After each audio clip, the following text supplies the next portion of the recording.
Bom, gravando mais um Folha Enem dentro do Folha Cash, projeto da Folha de Londrina com o Colégio Marista, toda segunda-feira na versão impressa da Folha e também no folhadelondrina.com.br tem um conteúdo especial relacionado ao Exame Nacional do Ensino Médio 2021. A gente conversa com o professor Nilson Douglas Castilho, que é a nossa fonte oficial do Folha Enem. Mais um assunto agora com relação ao banco de questões do INEP, que é o Instituto Nacional de Estudos e Pesquisas Educacionais Anísio Teixeira. Professor, faz mais ou menos um mês, primeiro boa tarde, né? Obrigado pela sua atenção de sempre. Professor, faz mais ou menos um mês que o INEP disse que esse banco de questões do Enem está obsoleto e que o estoque dele está baixo. O que dá para a gente elencar como ponto principal, até para explicar para quem nos acompanha, o que seria esse banco de questões, que inclusive não diz respeito só à prova do Enem, e sim de outros concursos importantes aqui do nosso país?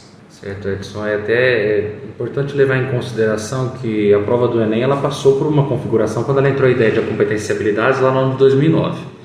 Então, precisou criar-se uma nova perspectiva de itens, que eles chamam de questões, são os itens do Enem, para que pudessem reformular essa prova para atender essa nova demanda que estava entrando no campo educacional à época. Tendo em vista essa mudança, eram poucos os professores ainda que tinham a competência justamente para poder criar provas visando essa ideia de competências e habilidades. Eram estudos novos à época e isso foi crescendo ao longo do tempo. E até hoje ainda são poucos os professores que ainda têm a capacidade para poder criar questões inéditas dentro dessa perspectiva de competências e habilidades. Então o INEP pode estar enfrentando esse desafio, porque ainda é algo muito novo. Para você ter uma ideia, agora que vai se implementar uma base curricular para a educação baseada em competências e habilidades, que até então isso não existia.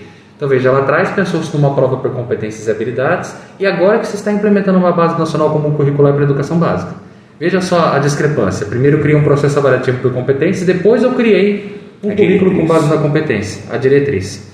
É claro que existiam documentos regionais, alguns ou outros institucionais que eram regidos por competência e habilidade, mas algo normativo que viesse diretamente do Ministério da Educação, uma norma do governo, só agora que está sendo implementado por completo com o ensino médio. Então, tem um problema aí no processo para poder criar tudo isso. E é claro que o INEP deve estar percebendo essa perspectiva. E agora, mais do que nunca, ele precisa fazer valer essa ideia de competências e habilidades, tendo em vista a inserção do novo ensino médio, que é para trabalhar em cima disso. Então, as questões precisam ser muito bem pensadas, com base na realidade.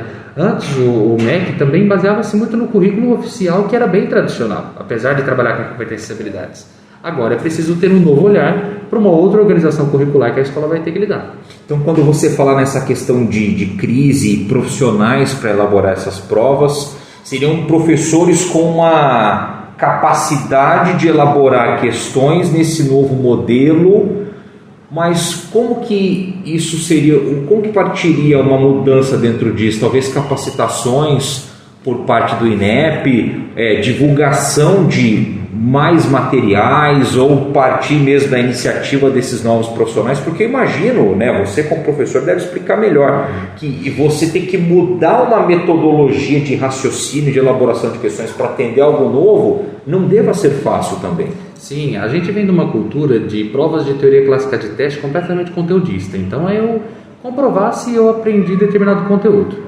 Aqui não envolve reflexão, raciocínio, interdisciplinaridade, o aluno ter uma visão de mundo ampla.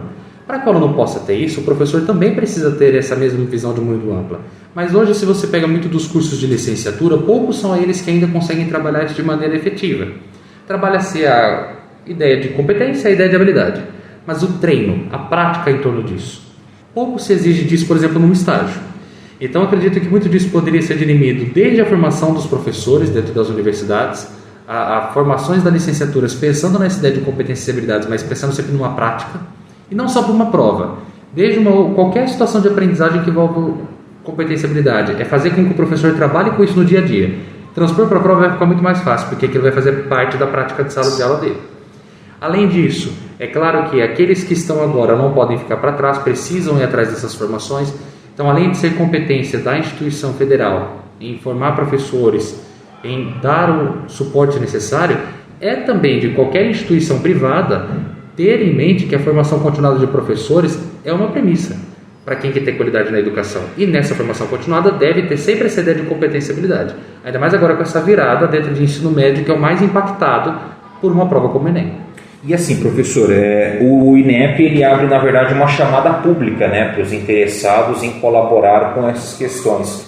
Você já teve acesso, por exemplo, a esse chamamento público? São muito criteriosos com relação a isso de competências e habilidades? Isso também, talvez, essa exigência, essa rigidez, pode refletir também nessa hipotética crise que a gente está discutindo aqui? Eles realmente são muito criteriosos na seleção dos professores que se colocam nessa chamada pública.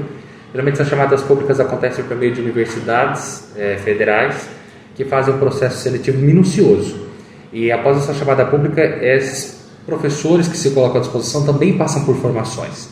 Então, assim, eu acho que o INEP deve manter a régua lá em cima, porque se ele quer uma prova fidedigna, então agora tem que pensar lá na base, na educação básica, como os alunos vieram de lá para dar conta de uma prova como essa. Mas pode ser que seja justamente por isso, professores que não vêm com toda essa formação. Aqueles que têm muita experiência, que estão há anos no mercado, infelizmente todos nós temos um tempo de vida útil. É até triste dizer isso. Bons profissionais e bons professores deveriam ser eternos. Mas isso é importante que seja levado em conta que os novos que estão chegando no mercado da educação devem ser preparados para isso.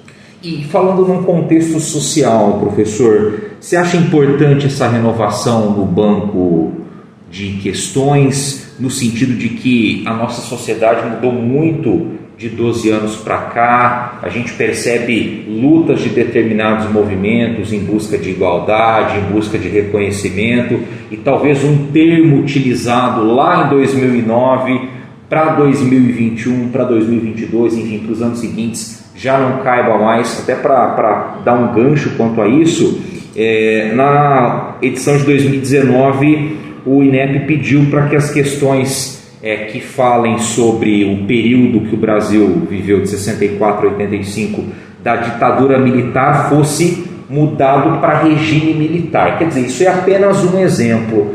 Qual que é a sua avaliação sobre isso? Você considera importante também essa revisão de termos, expressões, toda essa parte gramatical, social? Com certeza.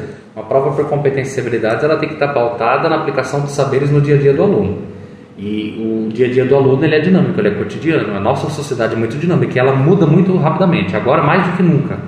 E a prova do Enem precisa acompanhar isso, porque ela tem que ser o reflexo daquilo que se vê em sala de aula e reflexo da juventude que está passando pelos problemas que são postos dentro dessa avaliação. Então é de suma importância essa revisão, tanto nesse aspecto de vocabulário, de termos que são utilizados na prova que poderiam soar pejorativos ou não, bem como aqueles que já não fazem mais uso, para que essa prova tenha certa familiaridade com o aluno e, ao mesmo tempo, para que essa prova acompanhe as atualidades, acompanhe aquilo que hoje é tido como uma pauta importante de relevância para que a sociedade possa progredir, sempre respeitando os direitos humanos, que é uma premissa do Enem. Até um assunto mais recente também, aqui em Londrina, a gente teve a discussão na Câmara de uma possível comissão dos direitos LGBTQI+. 12 anos atrás, esse termo ele era mais enxuto. Acho que é outro exemplo que a gente pode colocar também de um vocabulário que é muito dinâmico. E outro ponto agora, professor, o INEP, além de argumentar que o banco de questões ele está obsoleto, eles pediram um estudo sobre a terceirização. Qual que é a sua opinião sobre isso? Eu já li alguns especialistas dizendo que isso pode ser perigoso, que pode haver talvez interferir no processo de produção da prova, perder um pouquinho essa força, quer dizer, não é algo positivo. Você tem uma opinião parecida, você tem uma opinião diferente? O que me preocupa no processo de terceirização de qualquer processo pedagógico educacional é que essa mudança, qualquer transição dentro da educação tem que ser muito bem pensada. A transição sempre gera uma instabilidade. Então é preciso sempre primar pela qualidade, pela excelência acadêmica, qualquer empresa que vá assumir essa produção da prova do Enem, e também manter o rigor dessa prova, bem como a familiaridade que ela tinha com as edições anteriores. Então toda a transição dentro da educação tem que ser muito bem pensada. Se for uma mudança que vai soar positivamente para uma qualificação da prova, após análise criteriosa pelo Conselho Nacional da Educação, pelo Ministério da Educação, ok. Mas toda transição gera instabilidade, então precisa de um plano muito importante para lidar com esse período de transição. Porque provavelmente, se eles forem terceirizados, eles devem abrir uma licitação ou um próprio chamamento para ver se tem grupos educacionais interessados em elaborar. Só também fica a questão, né? Será que os profissionais desses grupos educacionais eles têm a competência para elaborar a prova dessa maneira? Exatamente. A discussão ela pode ir muito mais a fundo quanto a isso. Com certeza. Vai depender muito do posicionamento que a instituição tem. Se é uma instituição que prima pela tradição, mas que sempre está na vanguarda, procurando estudar, dando formação continuada para a sua equipe, em especial a equipe gestora e a equipe reflexiva na parte educacional, tranquilo. Agora, se for aquela que está sempre só voltada para o mercado, em se posicionar, eu acho que uma empresa de cunho educacional, uma instituição educacional no campo privado, ela deve sim pensar na sobrevivência dela no mercado, mas acima de tudo na excelência acadêmica. Se ela tiver excelência acadêmica e primor pedagógico em tudo que ela faz, é claro que a sobrevivência dela no mercado vai ser uma consequência. Então isso tudo tem que se levar muito em conta na hora de terceirizar um trabalho de tão grande porte quanto esse. Inclusive, né, a pós-elaboração dessas provas, elas são pré-testadas em alunos, né? Sim. Não necessariamente alunos que vão prestar o Enem, mas que tenham um perfil. Então, quer dizer, uma boa escolha também vai refletir nisso, né? Talvez o INEP possa gastar mais tempo e mais recurso financeiro caso não se faça uma boa escolha de empresa. Exatamente, aí pode ser que gere um retrabalho. Gerar retrabalho não é o que se quer, como a prova do Enem que já passou por alguns problemas aí nesse período de aplicação, prova que vazou com informação, então eles têm que tomar cuidado. O crivo da instituição é julgado pela organização dessa avaliação, é o que os alunos veem, o que a sociedade vê. O que fica nos bastidores dificilmente alguém vê, mas o dia da prova, a organização, o impacto que tem direto no aluno é o que vai fazer com que a instituição, seja o INEP ou qualquer outra terceirizada, vai ter na sociedade, a visão que as pessoas vão ter sobre eles. Para a gente fechar esse assunto então, professor, o que seria necessário de um ponto de mudança? Uma capacitação de novos profissionais, entender essa nova proposta, o que mais dá para a gente colocar? Essa capacitação de profissionais para poder continuar na elaboração de itens em nível Enem, por competências e habilidades, e digo mais, uma capacitação para que professores trabalhem assim no dia a dia. Construir um item, uma questão de Enem, é consequência quando o professor faz com que competências e habilidades já seja algo natural da sua prática. Então é importante investir na formação continuada dos professores. Agora, com a virada do novo ensino médio, de tantas novidades que vem para a educação básica, isso é mais do que essencial, para além do Enem, mas é para a efetivação de uma aprendizagem significativa dos alunos.